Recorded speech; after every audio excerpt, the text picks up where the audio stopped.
실시간 정보 브리핑입니다. 파이낸셜 타임즈는 중국의 미국산 LNG 수입이 10주 이상 중단됐다고 현지 시각 18일 보도했습니다. 국제에너지기구에 따르면 중국의 지난해 LNG 수입량은 약 8천만 톤에 이르며 개별 국가 수입량으로는 세계 최대 규모인데요.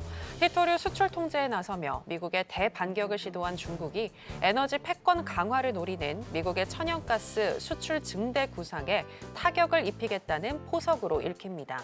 특히 LNG는 트럼프 행정부의 에너지 패권 강화 프로젝트의 중심인 만큼 적지 않은 파장을 일으킬 것으로 전망이 되고 있는데 중국이 미국의 LNG 수입을 중단하는 대신 러시아와의 에너지 협력을 더 강화할 수 있다는 전망입니다. 도널드 트럼프 미국 대통령이 현지 시각 17일 백악관에서 열린 행정명령 서명식에서 중국과 관세 관련 대화를 하고 있다, 3, 4주 내에 협상이 이뤄질 것으로 생각한다고 밝히며 유화적인 태도를 취하면서도 미 무역 대표부를 통해서는 중국산 선박 등에 항만 수수료를 부과하는 등 강원 전략을 폈습니다. 무역 대표부는 중국 해운사, 중국산 선박을 운영하는 해운사, 외국에서 건조한 자동차 운반선 등에 미국 입항 수수료를 부과하기로 결정했다고 밝혔습니다. 수수료는 180일 유예 기간을 두고 10월 14일부터 단계적으로 부과되며 수수료도 매년 인상됩니다. 미국 정부의 새로운 인공지능 전용 칩 수출 규제로 엔비디아 주가가 이틀간 10%가량 급락하면서 시가총액도 약 2,700억 달러, 하나로는 약 384조가 증발했고 전일 뉴욕 증시에서의 종가는 101.49달러였습니다. 미국 행정부가 그동안 중국을 대상으로 한 AI 칩 수출을 제한해온 탓에 엔비디아는 중국 시장에 맞춘 H20 칩을 개발해 수출해왔지만 앞으로는 이마저도 별도의 수출 허가를 받아야 하는 상황입니다.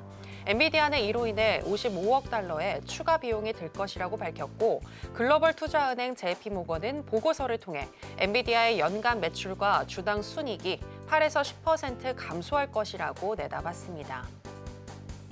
스콧 베센트 미국 재무장관이 제롬 파월 연준 의장을 해임한다면 금융시장의 불안정을 초래할 위험이 있다고 경고했습니다.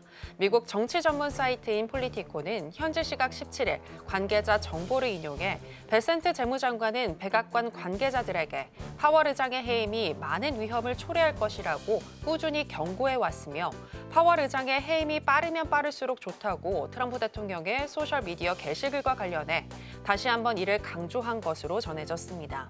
또한 관세 정책으로 인해 인플레이션과 고용이 연준의 목표에서 더욱 멀어질 위험이 있다고 경고하며 정책 스탠스의 조정을 검토하기 전에 더 명확한 상황이 드러날 때까지 기다릴 수 있다라며 트럼프 대통령과의 의견을 따르지 않겠다는 입장은 물론 관세 정책에 대한 우회적인 비판을 가했습니다.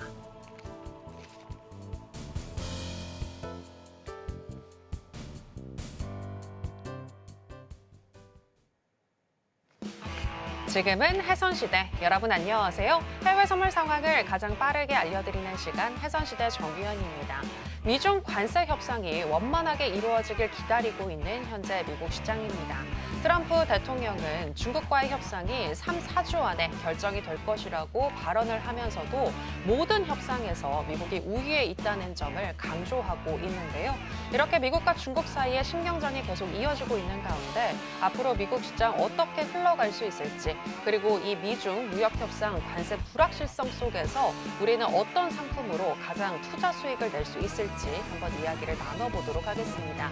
일단 오늘은 굿 프라이데이 성금요일로 미국 현물과 선물 시장 모두 휴장을 하는데요. 일단 그럼 본격적인 시작 전에 주요 경제 지표부터 만나보고 오시죠.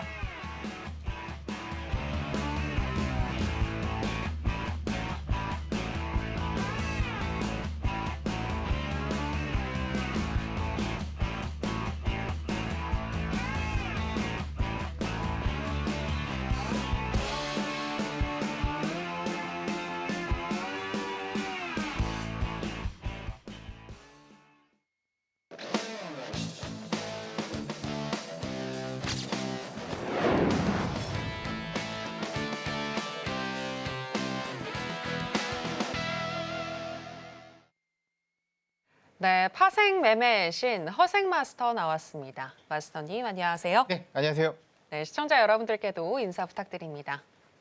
네, 시청자 여러분 안녕하세요. 반갑습니다. 허생입니다. 요즘은 좀 그나마 덜하죠.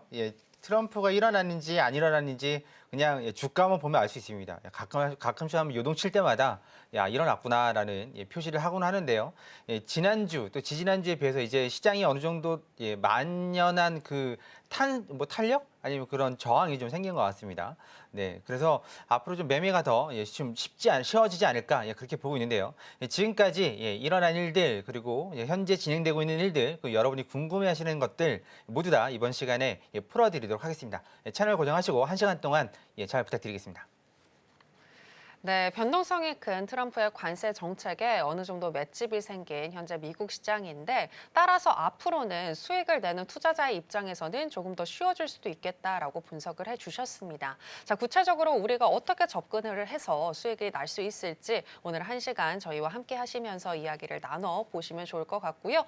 또 들으시면서 혹시 궁금하신 내용이 있으시다면 저희 너튜브 스트리밍 창에 또 댓글을 남겨주시면 되겠습니다. 저희는 소통하는 방송을 지향하고 있으니까 궁금하신 내용 있으시다면 얼마든지 댓글 달아주시고요. 그리고 방송 이후에도 허생 마스터님과 함께 하실 수 있는 방법 지금 하단에 나가고 있습니다. 어떤 질문이든 또 다 모두 답변을 잘 해주시는 허생 마스터님과 함께 공부해 보시면서 해외 선물에 대한 감각을 조금 더 익혀보시면 좋겠습니다.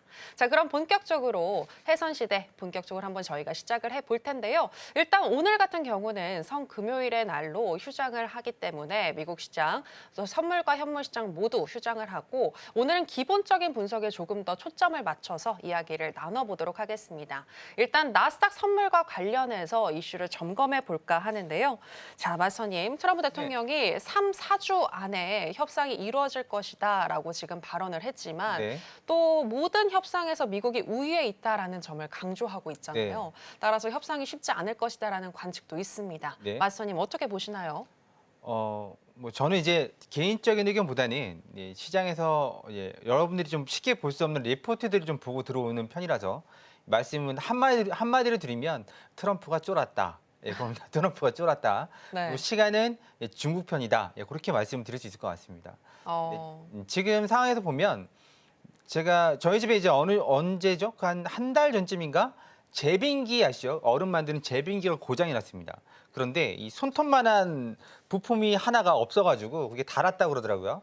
그게 없어가지고 제빙기에 얼음이 그러니까 얼려야 되겠다는 걸 인식을 못 하더라고요. 이 말씀 왜 드리냐면 중국이 최후의 카드를 지금 꺼냈죠. 히토류입니다. 히토류가 없으면 거의 미국 산업이 마비된다고 보시면 되겠죠. 과거에 한번 일본이 중국한테 한번 까불었다가 중국이 그럼 히토류 니네한테 안 준다 그 한마디에 그냥 넙죽 엎드렸죠. 바로 엎드렸습니다. 마찬가지입니다. 미국도 지금은 재고가 있으니까 큰 소리를 치지만 가만히 보시면 중국은 아무 말 안 하고 가만히 있는데 트럼프 대통령 혼자서 중국이 전화할 거야. 우리 이제 뭐 곧 해결될 거야. 혼자 이렇게 좀 뭐라 그럴까요? 트럼프 대통령이 그 혼자 원맨쇼를 하고 있다고 해야 되나요? 한마디로 뭔가 쫄려가지고 빨리 전화해주길 바라는 걸 여러분들은 못 느끼시나요? 저는 리포트를 봐서 그런지 느끼고 있습니다. 지금 실제로 보면 미국이 중국한테 수출하는 게 여러분들이 뭐 잘 아실는지 모르겠지만 아이폰 그런 거 말고요. 농축산물이 상당히 많습니다. 근데 이거는 지난 시간에도 말씀드렸지만 그 유통 기한이 있죠. 기한이 있습니다. 하지만 중국이 미국한테 수출하는 건 공산품이죠. 월마트의 거의 8, 90% 이상이 월마트인데 그 미국에 가면 우리나라처럼 다이소가 있다 그랬죠. $1 샵. 그런 데 가보시면 8, 90% 이상이 다 중국제입니다.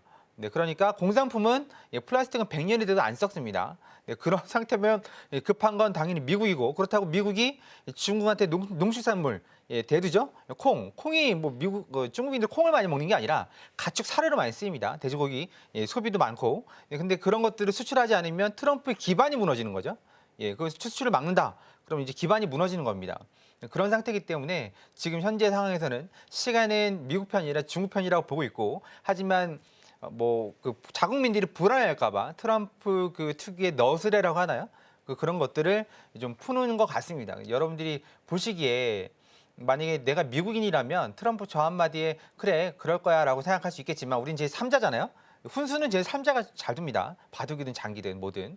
3자 입장에서 보면 트럼프가 더 쫄리는구나 이렇게 볼 수 있을 것 같습니다.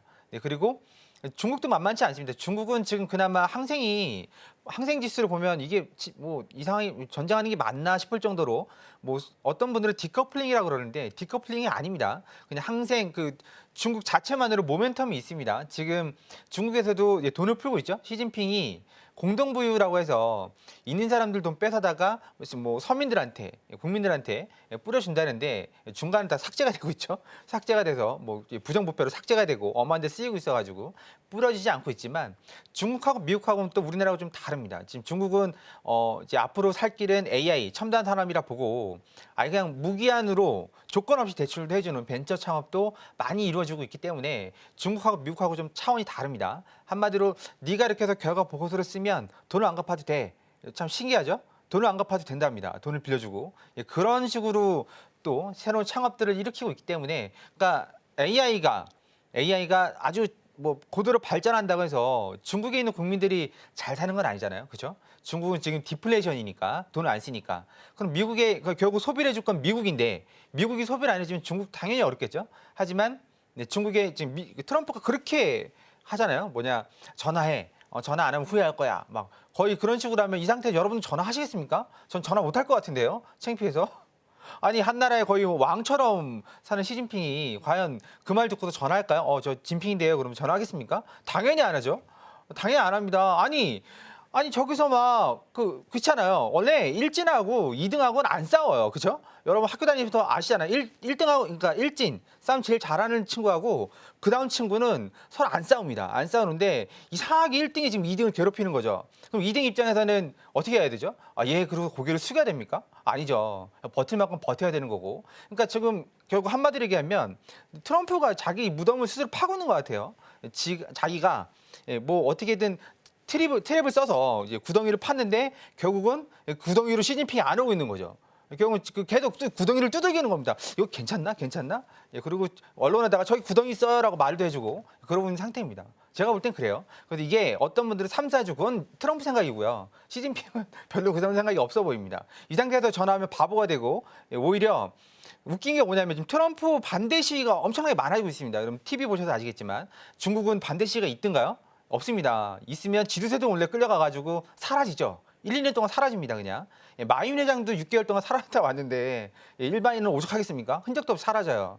그런 상태에서 중국은 견뎌, 그럼 견디겠죠. 근데 미국은 견뎌 그러면 탄핵 들어갑니다, 진짜로. 그러면 상태로 봤을 때는 당연히 여러분들이 보시기에도 트럼프가 시간이 부족한 건 맞죠. 네, 그래서 지금 경제학자들은 어디까지 보고 있냐면 우리나라 10월 말에 에이펙 합니다. 경주에서. 네, 아시아 태평양 경제 회의라고 해서 에이펙 합니다. 거기에 다 이제 대표들이 오거든요. 거기까지 보고 있어요. 거기까지. 그러면 지금으로 따지면 한 6개월 뒤가 되겠죠? 6개월 동안 이 짓을 한다는 거죠. 서로. 그러면 관세가 이렇게 되는데 둘이 뭐 멀쩡할까? 멀쩡하지 않죠. 경제학적으로는 100%가 넘어가면 의미 없다고 봅니다. 100%든 200%든. 왜냐면 안 살 거니까. 여러분들 사시겠습니까? 어제 1,000원 하던 게 오늘 2,000원 됐어요. 그럼 사시겠습니까? 물론 고민하겠죠. 이거를 꼭 필요한 건가? 그전에 사재기했다면 다행이고. 그래서 지금 지금 경제 지표들은 의미가 없습니다. 모든 게 다 트럼프 마음, 내 마음대로 관세, 내 마음대로 모든 게 행정이기 때문에 의미가 없어요. 그래서 저도 가끔 보면 이게 우리 요즘 경제 지표 안 봅니다. 해외 선물 방송하시는 분들 경제 지표 잘 안 봐요, 그냥. 봐봤자 의미 없으니까. 네, 그래서 그런 것도 의미 없죠, 진짜. 잘 나와도 뭐 걱정, 안 나와도 걱정. 그냥 트럼프가 오히려 그냥 지표죠, 트럼프 말이. 그 말이 지표입니다. 그래서 뭐 앵커님께서 3, 4주 뒤, 그건 자기 생각입니다, 자기 생각. 오죽하면 여기저기 다니면서 언제죠? 해군사관학교 뭐였죠? 그 초청 행사에서 뭐 부통령이 그쪽 출신이죠? 부통령이 안 보이니까 뭐 중국 전화 받으러 갔냐는 등 그런 식으로 다급한 목소리까지 냈던 트럼프인데요. 지금 보면 쉽지 않아 보입니다. 타결도 쉽지 않아 보이고 때려도 너무 때렸다. 적당히 때려야 사람이 좀 적당히 이제 그거 하는 거지. 이건 다 구겨놓고 이미지 구겨놓고 전화라고 하면 과연 전화하겠습니까? 그거는 진짜 속된 말로 꼬봉이나 전화를 하는 거지. 멀쩡한 정신은 전화 못하죠. 이 상황이 좀 잠잠해져야 전화를 해도 하는 거지. 그래서 중국에서는 지금 뭐 얘기 들리는 말, 뉴스에서 들리는 말은 협상단 얘기를 하고 있는데 그런 거 다 필요 없고 그냥 미국으로 오라고 그러고. 근데 이 상태에서 미국으로 가면 중국은 뭐가 되겠습니까? 네, 그러니까 이게 좀 적당히 때리고 적당히 했었어야 되는데 이게 웃기는 게 뭐냐면 전 세계를 대표로 관세를 때렸죠.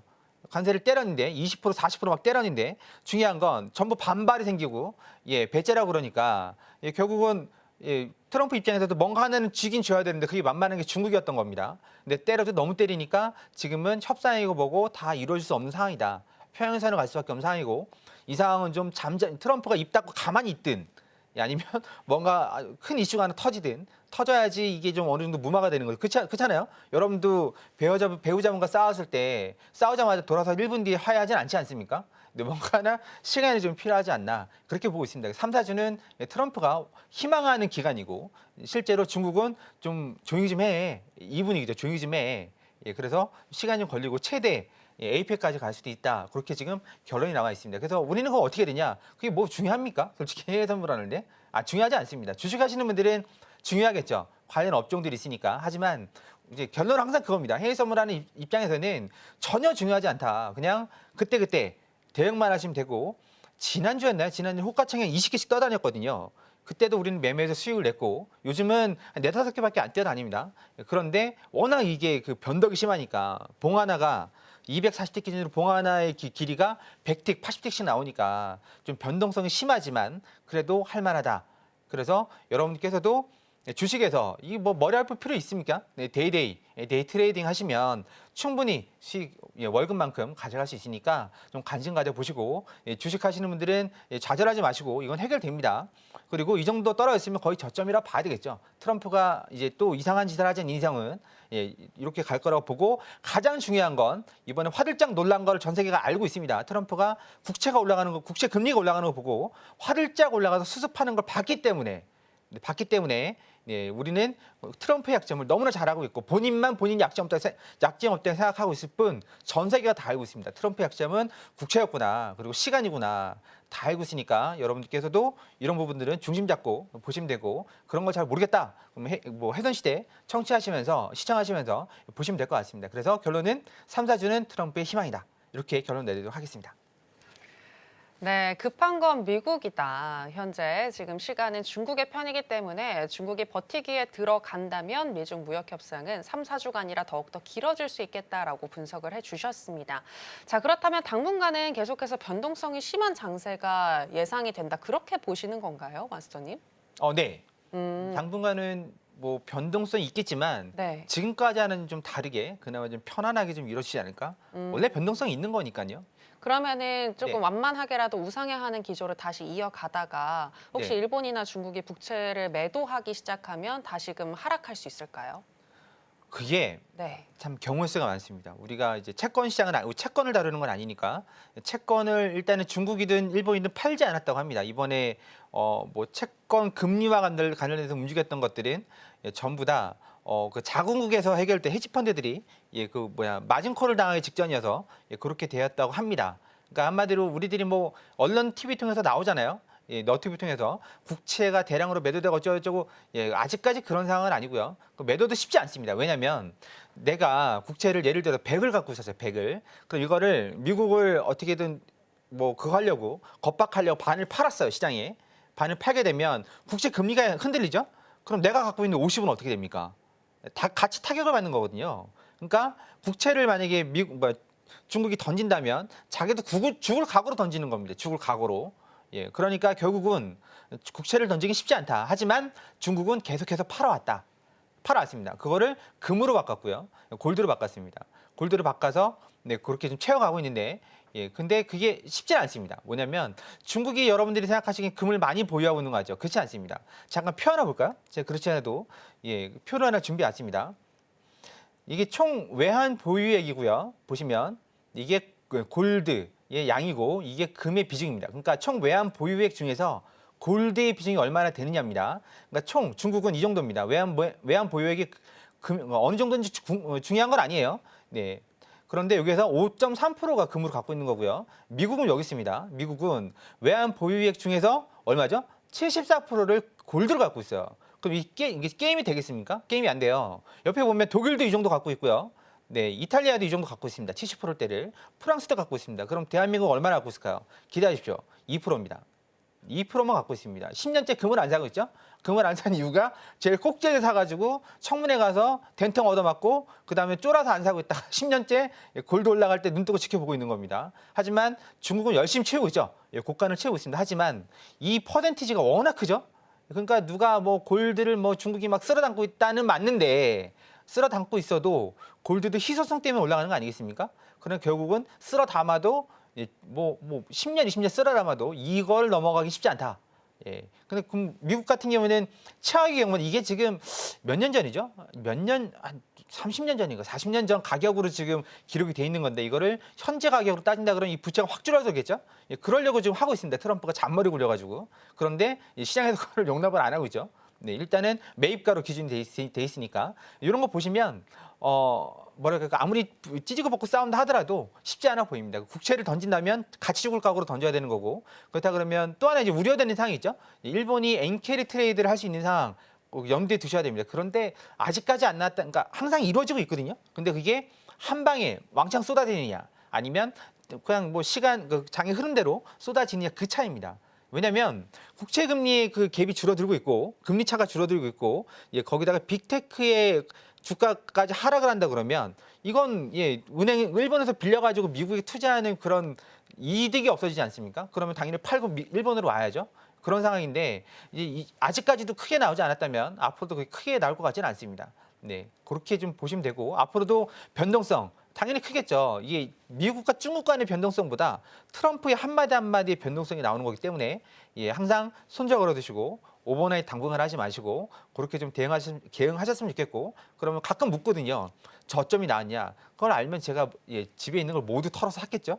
하지만 저점이 나온 것 같습니다. 지금 상황에서 더 최악은 안 될 것 같고 왜냐하면 이게 달러가 안전자산이지 않습니까? 미국 국채도 안전자산이에요. 근데 주가가 떨어지는데 미국 국채도 떨어지고 그 다음에 또 뭐죠? 이제 그 달러도 떨어지고 값어치가 떨어지고 제가 작년 12월에 와서 말씀드린 게 트럼프는 강달러를 원하지 않는다고 말씀드렸고 약달러를 원한다. 수출하는데 좋잖아요. 그리고 또 하나는 원유는 60달러. 그 정도로 갈 거고 트럼프가 있는 한 당분간 조금 증시는 조정이 받을 가능성이 크다라고 말씀드렸습니다.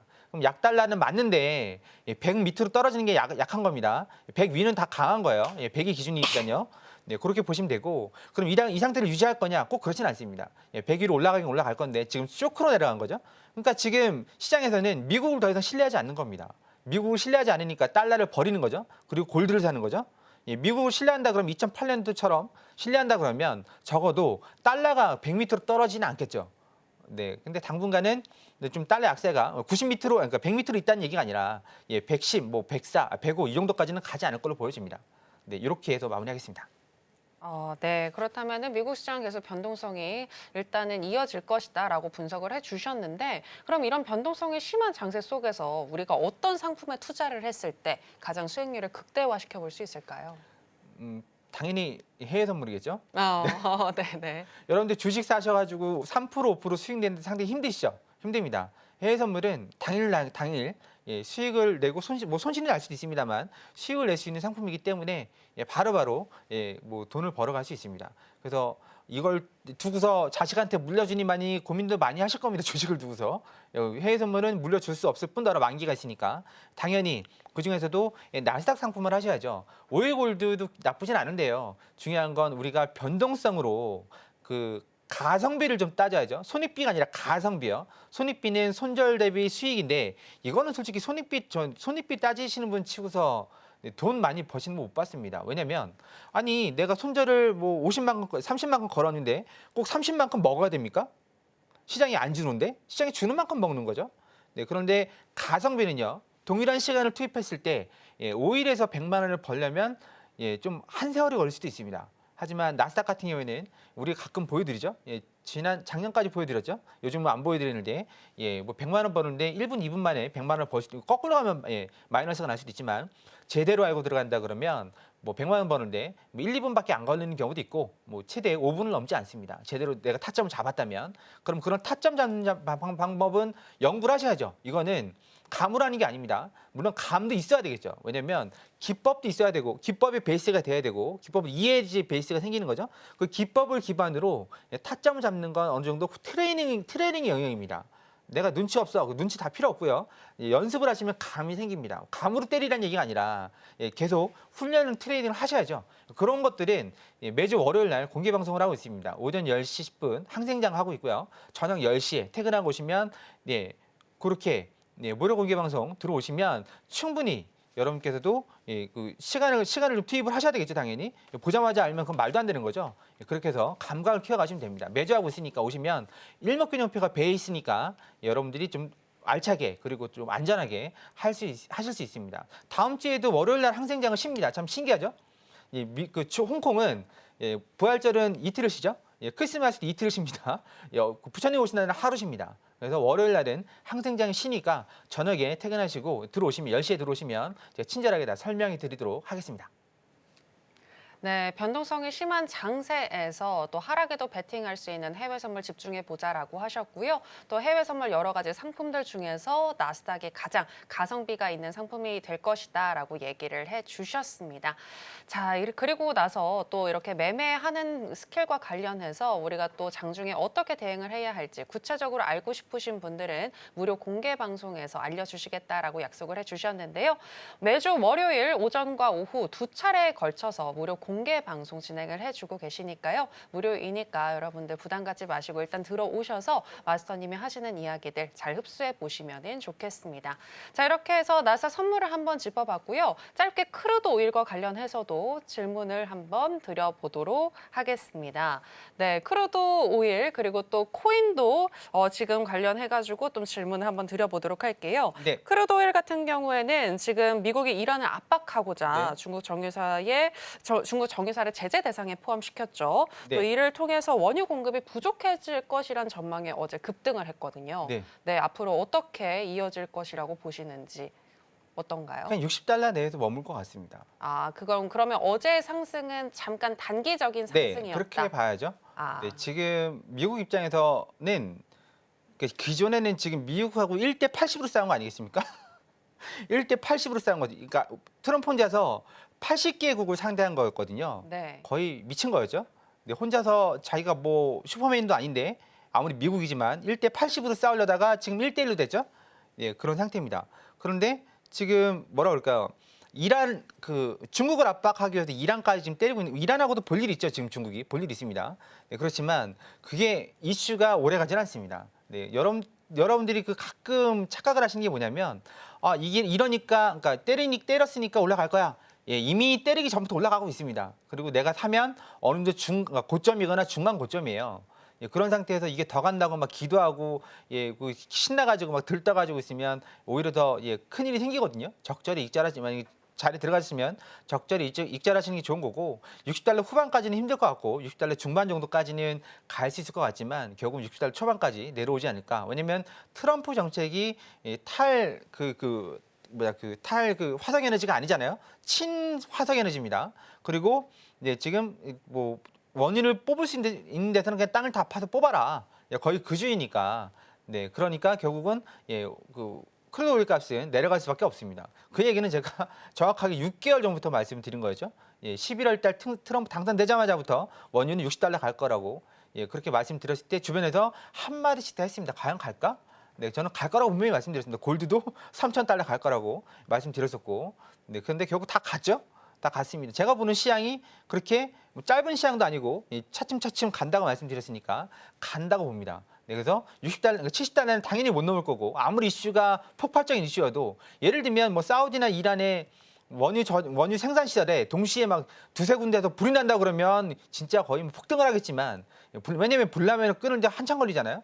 그런데 그렇지 않고 제재 다 우회로가 있습니다. 그러니까 그런 부분 너무 신경 쓰지 마시고 그냥 뭐 순리대로 차트대로 그 시간에 차트 공부하셔서 그렇게 하시면 될 것 같습니다. 네. 네, 거시적으로 봤을 때는 크루드 오일 60달러 선에서 왔다 갔다 하는 흐름 계속 이어질 것이나 가장 중요한 것은 수익을 내는 우리 투자자 입장에서는 장중에 또 실시간 대응을 잘 해야 한다라는 부분에 대해서 짚어주셨는데요. 그 실시간 대응은 허생 마스터님과 함께 해보시면 좋을 것 같고요. 또 마스터님이 나오셨으니까 코인과 관련해서도 질문을 드려보도록 하겠습니다.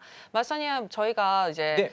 사적으로 이야기를 나눌 때 비트코인이 계속해서 요즘 좀 저점을 찍고 이제 다시 올라오려고 하는 것 같다. 네. 꿈틀꿈틀 되는 것 같다라는 말씀을 해주셨어요. 네. 네, 왜 그렇게 생각하시나요?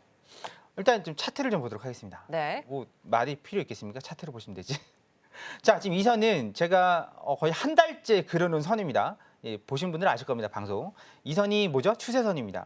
추세선인데 쭉 넘어가고 제가 뭐라고 말씀드렸죠? 여기를 넘어가야 된다. 이 자리를. 이 자리가 하락 추세선의 상단이다. 계속 여기 핑퐁 맞고 떨어진 거죠. 예, 그러고 나서 이쯤에 돌파할 거로 생각했는데 우리 트럼프 대통령께서 또 막말을 하시는 바람에 쭉 바닥을 찍고 쌍바닥을 찍고 지금 올라온 거거든요. 지금 뭐냐면 하락 추세선을 넘어갔습니다. 그러면 여기서 한번 이 자리 한 81,000 이 정도 되겠네요. 81,000에서 1,500 이 정도가 하락 추세선의 상단이니까 테스트하고 가든 이거 테스트하고 가면 개미들이 올라탈 시간을 주는 겁니다. 제가 나스닥은 본장에서 그러니까 세력이 있을 수 없다고 말씀드렸죠. 왜냐하면 테슬라 하나도 공매도 테슬라가 빅7에 들어오기 전에 그러니까 시가총액이 한참 낮을 때도 테슬라 공매도 치다가 날아간 헤지펀드가 한두 개가 아닙니다. 그런데 나스닥 본장에서 세력이 움직인다고요? 말도 안 되는 소리 하지 마시라고 그래요. 300조, 400조 움직이는 시장에서 자기가 무슨 돈이 있어가지고 그걸 다 헤지펀드 1개사가 하나가 그걸 다 움직인단 말입니까? 못합니다. 일경을 굴리는 뭐 블랙락도 그건 안 합니다. 그러다가 난리 나니까. 그러니까 나스닥 본장에서는 세상에서 제일 공평한 게임이고 거기서 이제 많은 사람들이 참여하고 많은 심리가 있다 보니까 그렇게 움직인다고 말씀드렸지만 코인은 세력이 있다고 말씀드렸죠. 코인은 세력이 있습니다. 실제로 새벽에 보시면 밑으로 막 내리꼽다가 새벽 6시쯤 되면 쭉 올라가는 현상을 종종 보게 될 겁니다. 만약에 눈 뜨고 계신다면. 네, 그럼 마찬가지로 이 자리를 찍고 갈지 아니면 그냥 8만 요 정도 83,000 4천선에서 왔다 갔다 하면서 올라갈지 그거는 미지수입니다. 그러면 너는 무슨 근거로 얘기를 하냐 보면 여기 지금 일봉입니다. 일봉상에서 이게 다이버런스가 나왔습니다. 일봉상에서 다이버런스가 나오는 게 쉬운 게 아닙니다. 일봉상에서 다이버런스가 나왔고 그리고 1시간 봉으로 본다 하더라도 이게 지금 쌍바닥을 찍었죠. 쌍바닥을 찍은 상태고 지금은 일봉을 보게 되면 일봉도 마찬가지로 여기서도 여기서 보시면 다이버런스가 이미 나왔습니다. 이 부분에서 일봉상 다이버런스가 그렇게 자주 나오는 편이 아니거든요.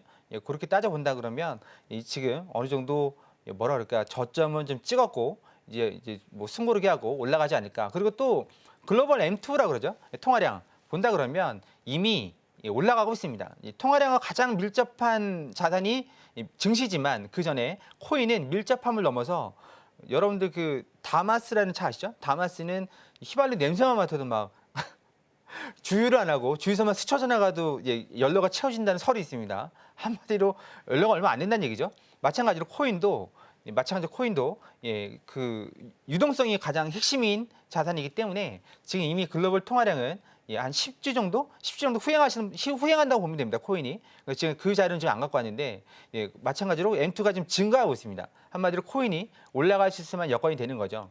그리고 4월 역사적으로 본다 하더라도 보통 상반기는 4월 초에서 중순 사이에서 저점을 찍는 경우가 많았습니다. 지금 저점을 찍었다고 보고 있는데 그건 누구도 모르죠.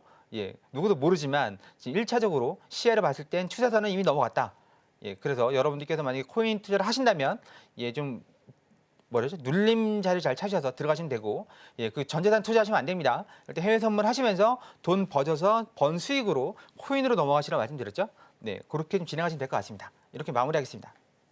네, 저점을 찍고 다시 상승하기 시작한 비트코인인데요. 눌렸을 때 잘 공략을 해서 수익을 한번 내보자라고 얘기를 해주셨습니다. 지금 들으신 것처럼 해외 선물뿐만이 아니라 현물이든 또 코인이든 다양한 분야에 또 해박한 지식을 가지고 계신 허생 마스터님이신데요. 코인 하시는 분들도 그리고 주식 하시는 분들도 허생 마스터님께 한번 도움을 받아보시면 좋겠습니다. 마스터님과 함께 하실 수 있는 방법 저희가 더 큰 화면으로 준비했습니다. 만나보실까요?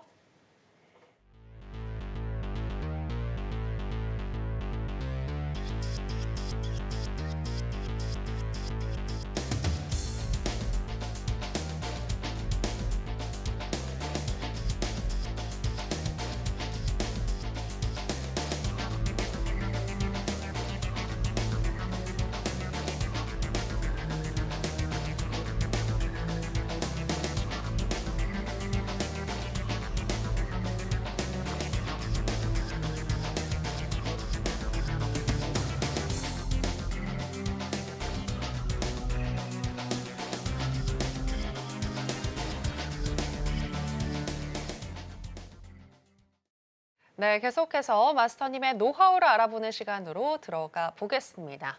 마스터님, 네.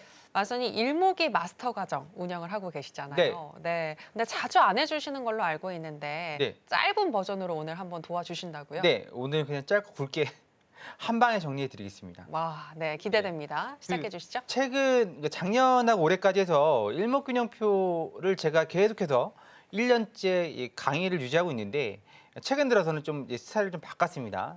좀 다른 프로그램을 운영하고 있기 때문에 그런데 많이들 좋아하시고 일목균형표 책이 4권에서 5권, 4권 시리즈도 있고 5권 시리즈도 있거든요. 대체로 한 15만 원 정도 하는데요. 그거를 보시면 여러분들은 눈에서 막 지진이 나옵니다. 이걸 보면 그렇구나. 처음에 그렇구나라고 넘기다가 한 10장 넘기다 보면 뭔 소리야? 이제 뭔 소리야? 뭔 소리야? 이게 이제 이 발음이거든요. 한 권을 채 못 봅니다. 그러니까 무시하는 게 아니라 제가 그랬고 옆에도 그랬고 다 그랬습니다. 우리 공부방에서 매매하시는 분 똑같고 그러면 어떻게 되냐? 네, 무료 공개방송 오셔서 이거 보시면 됩니다. 제가 다 정리했고 이게 제가 방송한 지 한 17년 정도 됐거든요. 그러다 보면 이거를 정리를 하다 보면 무슨 일이 생긴지 아십니까? 계속 더 쉽게 정리가 됩니다. 그러니까 여러분들이 책을 하나 그러니까 네 권 한 세트를 사셔서 1년 내내 보실 걸 그냥 1시간 만에 정리해 드립니다. 그리고 1년 내내 봐도 어떻게 사용하라는 거지? 이걸 그냥 1시간 안에 정리해 드립니다. 1시간 안에 정리할 수 있다는 얘기는 그만큼 많이 사용했다는 얘기죠. 그래서 오늘은 맛배기를 보여드리겠습니다. 시간 얼마 안 남아서 더 필요하신 분들은 들어오셔서 공부하시면 됩니다. 충분히 가르쳐드리고 있으니까 보도록 하죠. 자, 일목균형표. 일목균형표를 먼저 왜 사용해야 되는지. 매매법 많잖아요. 왜 일목균형표를 사용해야 되냐? 제가 말씀드리고 싶은 건 가장 안정적이면서도 선택적으로 매매를 할 수 있다. 무슨 얘기냐면 가장 안정적이다. 승률이 높다는 얘기고요. 선택적이다. 제가 플랜 ABC를 말씀드렸잖아요. ABC 중에서 내가 원하는 걸 선택을 할 수 있습니다. 그 한마디로 이 자리가 올 때까지 1시간이건 2시간이건 3시간이건 안 기다리셔도 플랜 ABC를 다 아신다면 이 3개밖에 없어요. 꼴랑 3개. 이것만 아신다면 그냥 바로바로 매매할 수 있습니다. 그러니까 선택해서 매매할 수 있다. 그렇게 보시면 되고. 그럼 비교를 한번 해보도록 하죠. 먼저 우리가 가장 많이 쓰는 이평선, 젓가락 2개, 520 이평선, 볼린저 밴드, 마찬가지로 젓가락 2개죠. 네, 상단 매도, 하단 매수. 이평선은 뭐죠? 골든 크로스, 데드 크로스. 이 2개를 비교하면 우리가 손절을 한 40주 정도 잡고 그리고 이제 기계적으로 여러분들 감정이나 생각 넣지 마시고 기계적으로 골든 크로스 때는 위로 매수, 데이드 크로스 때는 밑으로 매도. 마찬가지로 볼린저 밴드 원래 이렇게 하라고 안 했지만 대한민국의 표준이죠. 상단에서 매도, 하단에서 매수, 밴드 매매죠. 이렇게 했을 때 이게 지금 굴곡이 있죠. 이렇게 굴곡이 있습니다. 굴곡이 있으면 볼린저 밴드가 유리하죠. 그랬을 때 62%, 8번 들어가서 5번 성공하는 겁니다. 그리고 볼린저 밴드는 71%, 14번 들어가서 10번 성공하는 겁니다. 그래서 볼린저 밴드가 좋아 라고 했다가 이번에 아마 계좌가 박살이 났을 겁니다. 왜냐면 이번에는 트럼프가 한마디 하는 것 때문에 시장이 불안해서 한 번 쏘면 1000틱, 2000틱을 쐈어요. 그러면 여기서 이게 밀리는 게 1000틱, 2000틱 밀렸다는 얘기입니다. 1000틱이면 얼마죠? 한 틱이 보통 우리나라 돈으로 7,000원 좀 넘으니까 1000틱이라고 보십시오. 700만 원이 날아가는 겁니다. 물타기 하면 한 1,500만 원 돈 날아가는 거고요. 네, 그렇게 날아가는 겁니다. 순간적으로. 그 순간이 1시간일까요? 아니요. 10분 만에 1000틱이 날아간 적도 있고 5분 만에 날아간 적도 있었습니다. 최근에. 그래서 만약에 이게 쭉쭉 뻗는 장이다. 그러면 어떻게 되냐? 당연히 이평선이 승률이 높습니다. 네, 그래서 얘는 75%, 얘는 61%. 아까는 반대였죠? 아까는 굴곡이 이렇게 있다 보면 이게 70%대, 이게 60%대였죠? 네, 그러면 일목균형표를 비교해보면 어떻게 될까요? 먼저 굴곡이 있는 장, 이 62, 71을 일목균형표로 본다 그러면 85%가 나옵니다. 이거 네가 맞는 것만 갖고 나온 거 아니야? 아니요. 여러분들 지금 차트를 아무거나 펼쳐서 보세요. 네, 뭐 오일골드 말고 나스닥이나 항생도 보시면 일목균형표 플랜 A죠? 이게 뭐죠? 전환선하고 기준선하고 골든 크로스, 데드 크로스 때 매수 매도를 들어가는 겁니다. 그래서 총 7번, 이게 제일 적게 들어갔죠? 성공은 6번, 그래서 85% 정도 승률이 나오는 거고요. 그럼 뻗는 장은 보셨다시피 뻗는 장은 이렇게 되죠? 네, 이평선이 유리하다고 했는데 뻗는 장은 이렇게 됩니다. 88%. 네, 똑같이 이것도 골든 크로스, 데드 크로스 이용한 겁니다. 근데 플랜 A 말고 플랜 B를 쓸 수도 있고 플랜 C를 쓸 수도 있습니다. 그냥 단순한 거. 플랜 A로 했을 때도 일목균형표는 그냥 기계적으로 했을 때 80% 정도 승률이 나온다. 그 정도 보시면 됩니다. 그러면 여러분들이 난 이평선 써서 망했어. 볼린저 밴드 써서 망했어. 네, 그렇다 그러면 일목균형표를 당연히 관심을 한번 가져보셔야 되겠죠. 돈 버는데 관심 없는 게 어디 있겠습니까? 어렵다면 들어오셔서 배우시면 된다 그랬죠. 네, 그렇게 보시면 되고 그러면 일목균형표를 어떻게 해서 살펴봐야 되는지 보도록 하겠습니다. 딱 보면 이제 살짝 울렁증이 오기 시작합니다. 뭐냐면 선이 너무 많아. 네, 그때 복잡해. 근데 복잡하다고 여러분들 아침에 눈 오고 비 온다고 출근 안 하시는 거 아니잖아요. 그리고 직장 상사가 맨날 뭐라 한다고 직장 때려치는 건 아니지 않습니까? 똑같습니다. 이것도 알면 복잡하지 않아요. 이제 간단하게 설명드릴게요. 이렇게 설명드리는 사람은 대한민국에 저밖에 없습니다. 잘 들으세요. 이거 잘 들으셔야 됩니다. 자, 첫 번째, 이게 되게 많은 선이 많은데 우린 이거를 세 분류할 겁니다. 뭐냐면 첫 번째, 캔들에 붙어 있는 애들 캔들선, 전환선 기준선입니다. 그리고 스팬이 있습니다. 스팬, 여기 스팬, 햄 말고요. 스팬은 현재 캔들 기준으로 26개, 왜 26개죠? 한 달, 26일, 26개 앞에 있는 게 선행 스팬입니다. 네, 그리고 뒤에 26개, 뒤에 26일 뒤에 있는 게 후행 스팬입니다. 이해가 되셨죠? 캔들에 붙어 있는 선이 전환선 기준선, 5, 22평선하고 똑같다 보시면 됩니다. 그리고 선행 스팬 1, 2 이게 구름대인데 앞에 있어요. 앞에 있으니까 선행. 스팬은 뭐죠? 26개. 26일입니다. 26일 앞에 어떤 일이 벌어질지 예상을 할 수 있는 거예요. 후행 스팬은 뭐죠? 뒤를 졸졸 쫓아오는데요. 현재 캔들 똑같이 쫓아옵니다. 종가로 쫓아오는데요. 왜 쫓아올까요? 이게 우리가 지지장선을 긁 때 바보 아닌 이상 이렇게 지지장선 안 긋거든요. 이렇게 안 긋습니다. 그렇죠? 왜 이렇게 긋나요? 이미 지나간 과거를 봐서 뭐 하려고? 지지장선을 긁 때는 어떻게 긋죠? 과거에서부터 현재까지 이렇게 긋죠. 과거에서 현재로 이렇게 쭉 긋습니다. 그렇죠? 왼쪽이 과거입니다. 왼쪽이. 여기서 과거에서 현재로 쭉 이렇게 긋죠? 이렇게 긋습니다. 그러면 후행 스팬이 주가가 여기다가 올라오면 이렇게 해서 올라올 거 아니에요? 나는 지금 뒤를 볼 수가 없어요. 그렇죠? 앞밖에 안 보여요. 그러면 뒤를 누가 봐요? 후행 스팬이 보는 겁니다. 후행 스팬이 과거와 현재 주가를 비교하는 거예요. 아, 이제 여기 저항대가 들어오는구나. 그렇게 해서 저항대 정리를 할지 말지 아니면 통과하는지 그걸 보는 거예요. 그럼 선행 스팬은 26개 앞에다가 캔들을 세워놔서 이게 구름대 모양으로, 구름대 색깔로, 또 구름대 방향으로, 구름대 두께로 미래는 일정 부분 예측을 하고 예견을 하고 움직이는 걸 보면서 우리가 대응을 하는 겁니다. 그럼 여기에서 우리가 전환선이 뭐고 기준선이 뭔지 이제 설명을 드릴게요. 어렵지 않습니다. 전환선은 총 9개 캔들입니다. 뭔 9개? 현재 캔들, 여기 현재죠? 여기 현재입니다. 현재 캔들 기준으로 9개, 직전 9개, 검은 점까지. 허생 차트에는 전환선, 검은 점, 그다음에 검붉은 점이 기준선, 그다음에 녹색이 선행 스핀 2라고 다 대상 캔들이 찍혀져 있습니다. 그러면 여기 이 구간에서 고점이 여기죠? 고점이 여기고 저점이 여기죠? 여기 중간값입니다. 중간값. 여기에 전환선을 찍는 거예요. 중간값. 평균이 아닙니다. 중간값. 평균이 뭐죠? 평균은 이 9개의 종가들을 다 더해서, 그러니까 한마디로 9개의 종가, 이걸 다 더해가지고 9로 나누는 게 9 이동 평균이죠. 근데 지금 우리는 중간값이란 말이에요. 중간값은 뭐죠? 최고, 여기, 최저, 여기 두 개 더해서 2로 나눈 값입니다. 피보나치 0.9가 똑같은 거죠. 최고가, 최저가, 거기 중간값입니다. 그러면 이게 무슨 차이가 있냐? 최고가와 최저가가 변하지 않으면 중간 가격은 절대 변하지 않습니다. 그렇죠? 하지만 최고가와 최저가가 변하지 않는다 하더라도 중간의 가격들이 변하는 걸 다 더해서 나누는 이동평균은 변합니다. 왜냐하면 종가들을 다 더하는 거니까요. 변합니다. 이해되셔야 됩니다. 네, 그러면 26개 뒤에 있는 게 기준선입니다. 왜 26개 뒤에냐? 말씀드렸죠? 26일. 한 달에 26일이 지금 우리는 20일 거래를 하지만 과거에는 26일 했단 말이에요. 26일 월화수목 금토까지 근무를 했단 말이죠. 그래서 26일 일주일 한 달에 4일을 빼면 26일 근무입니다. 26일에 최고가 여기, 최저가 여기. 그래서 중간 가격이 기준선. 왜 기준선일까요? 한 달의 중간 가격. 한 달에 그러니까 기준선의 방향이 차트의 방향입니다. 기준선이 섰다. 이렇게 평평한 거 쓴다 그럽니다. 섰다. 그러면 최고가와 최저가가 안 바뀐 거죠, 지금. 횡보다. 근데 기준선이 이렇게 내려간다. 그럼 최저가가 갱신이 되고 있는 거죠. 하방으로 가고 있는 거다. 올라가면 상방으로 가고 있는 거다. 그럼 전환선은요. 이거는 추세를 전환하는 걸 의미하는 건데요. 가장 빠른 선입니다. 5위평선랑 똑같은 거니까. 그러면 여기서 이제 선행편 1이죠. 양운 하단, 음운 하단, 양운 상단. 이건 뭐냐? 방향키 역할을 하는 겁니다. 방향키. 그래서 좀 어정찌게 전환선과 기준선은 중간 가격에 이 정도 매칭이 되는 거고 선앤스펜2는 52개입니다. 52개 뭐죠?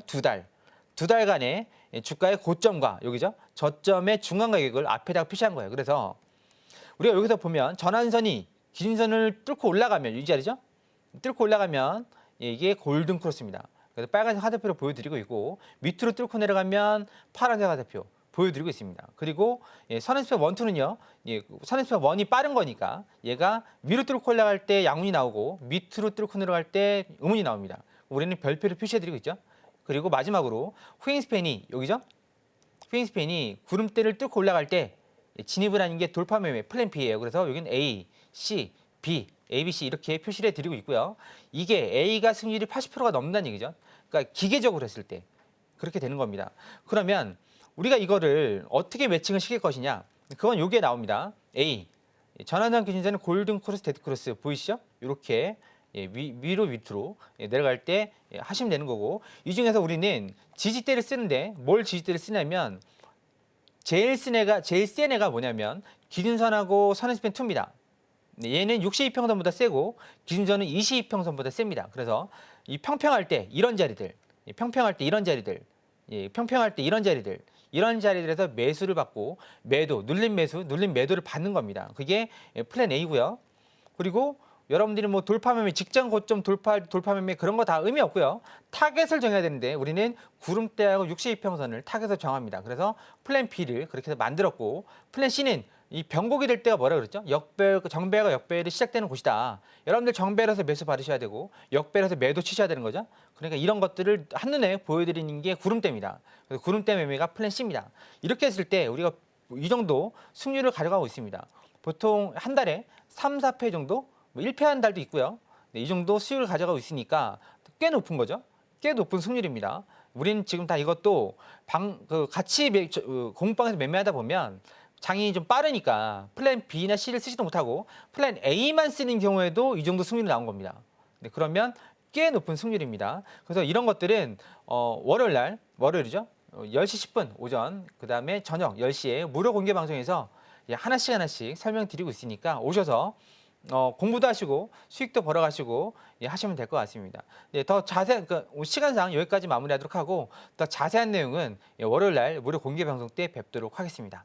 제가 준비한 내용 여기까지입니다. 함께해서 감사합니다. 네, 이보다 더 쉬운 설명은 없다. 매매하는데 아주 중요하게 또 작용을 하는 일목균형표를 세상에서 가장 쉽게 설명을 해주셨는데요. 오늘 설명을 통해서 어느 정도 이해가 되신 분들은 이제 실전에 한번 적용을 시켜보셔야 될 것 같은데 하단에 나가고 있는 내용 참고하셔서 허생 마스터님과 함께 적용시켜 보시고 또 수익도 챙겨가시면 좋겠습니다. 아쉽지만 마스터님하고는 여기서 인사 나누겠습니다. 마스터님 오늘 고맙습니다. 고맙습니다. 네, 저희가 오늘 무슨 이야기를 나눴는지 오늘의 핵심으로 정리를 해볼 텐데요. 일단 전반적으로 이제 허생 마스터님과 이렇게 이야기를 나눠봤고요. 허생 마스터님과 다시 한번 또 만나실 수 있는 방법 저희가 더 큰 화면으로 준비를 했습니다. 만나보실까요?